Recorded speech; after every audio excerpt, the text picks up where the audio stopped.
A Bíblia é uma coleção de muitos livros contando uma história unificada do início ao fim.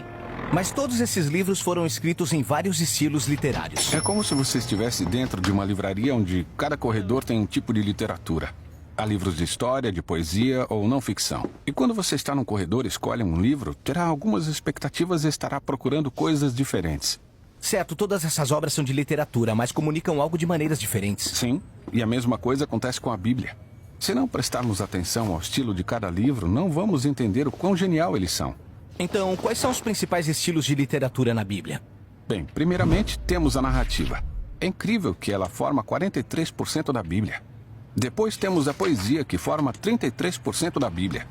Depois vem aquilo que poderíamos chamar de discurso em prosa, que forma os restantes 24%. Quase a metade da Bíblia é narrativa. Sim, e não é por acaso. As histórias são a forma mais universal de comunicação humana. De fato, o nosso cérebro foi feito para receber informações através de histórias. E histórias são muito interessantes. Mas por que será? Bom, as histórias nos ensinam que é possível entender eventos aparentemente aleatórios da nossa vida, pegando esses eventos e organizando-os em sequência. E quando estão juntos, você consegue ver o significado e o propósito de tudo. E o que é que conecta tudo isso? Isso, as boas histórias sempre têm um personagem que quer alguma coisa. E por meio desses personagens, o autor pode explorar grandes perguntas da vida, como quem somos nós? Ou o que é realmente importante na vida? E uma boa história sempre tem algum tipo de conflito. Conflitos e desafios como na nossa vida. E isso nos força a pensar em nossos próprios desafios e questões, como por que há tanto sofrimento e decepção no mundo e o que podemos fazer sobre isso?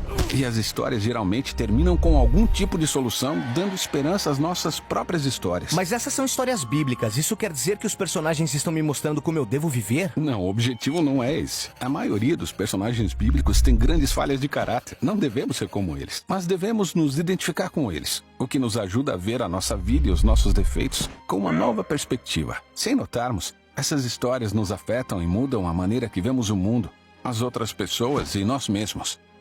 Agora, existem vários tipos de narrativa na Bíblia. Sim, temos a narrativa histórica, mas também temos as parábolas e pequenas narrativas biográficas, como os 4 evangelhos. Vamos ver isso nos próximos vídeos. Legal. Em seguida vem a poesia, que, pra ser sincero, eu não leio muito. Você e a maioria das pessoas. Mas 1 em cada 3 capítulos da Bíblia é composto de poesia. Tá, mas pra que tanta poesia? Bom, os poemas falam principalmente por meio de uma linguagem densa, criativa, conectando imagens que nos ajudam a visualizar o mundo de maneira diferente. Poemas usam muitas metáforas para estimular as nossas emoções e imaginação. E usam uma linguagem bem elegante, mas não seria mais fácil dizer aquilo que eu preciso saber? Pense comigo. Na vida temos a tendência de criar rotinas mentais. Quando pensamos, seguimos esses caminhos já conhecidos, que são muito difíceis de mudar usando lógica ou raciocínio.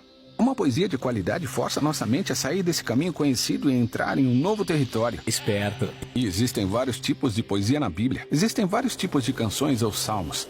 Há a poesia meditativa dos livros de sabedoria e também a poesia impetuosa de resistência dos profetas. Certo, o último grande estilo literário é o discurso em prosa, que constitui 1/4 da Bíblia. Sim, ela inclui discursos, cartas ou ensaios. Aqui o foco é a construção de uma sequência de ideias ou pensamentos que formam um argumento linear e exige uma resposta lógica. Algo do tipo, ei, você já pensou nisso? Você deveria pensar em como isso se liga a essa outra coisa. E se fizer isso, verá que o resultado é este. Portanto, diante dessa conclusão, você deveria parar de fazer aquela primeira coisa para que o resultado seja essa outra coisa. Então você tá usando a lógica para me persuadir. Isso. O discurso nos força a pensar com lógica e coerência. E depois, fazer algo a respeito. O discurso bíblico é encontrado nas leis, na literatura de sabedoria e nas cartas escritas pelos apóstolos. Beleza, então cada livro da Bíblia tem um estilo literário? Não, na verdade, a maioria dos livros tem um estilo literário principal, como a narrativa, por exemplo. Mas no meio da narrativa, também encontramos poemas, parábolas ou até mesmo as leis. Cada livro bíblico é uma combinação única de estilos literários. E para ler bem esse livro, eu preciso me familiarizar com cada estilo e saber como ele funciona. E assim você sabe aquilo que deve prestar atenção e quais perguntas fazer. Mas antes de examinarmos cada tipo, há mais um elemento unificador da literatura bíblica que é muito importante e interessante. E é isso que vamos explorar a seguir.